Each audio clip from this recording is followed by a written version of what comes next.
ବାଲେଶ୍ୱର ସହରର ସହଦେବପୁଣ୍ଟା ଥାନା ଅନ୍ତର୍ଗତ ଷ୍ଟେସନ ଛକ ନିକଟରେ ସୋମବାର ରାତି 9ଟା ସମୟରେ ଜଣେ ମହିଳାଙ୍କ ବେକ କାଟିଲେ ଯୁବକ।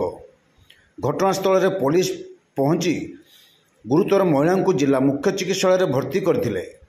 ଗୁରୁତର ମହିଳା ହେଲେ ବାହାନଗାଁ ଅଞ୍ଚଳର ଚନ୍ଦନ ସିଂଙ୍କ ଝିଅ ଲକ୍ଷ୍ମୀ ସିଂ। ଲକ୍ଷ୍ମୀ ଓ ତାଙ୍କ ସ୍ୱାମୀ ତପନ ସିଂ ବାଲେଶ୍ୱର ରେଲୱେ ଷ୍ଟେସନ ନିକଟରେ ଭିକ୍ଷାବୃତ୍ତି କରି ଗୁଜୁରାଣ ମେଣ୍ଟାନ୍ତି।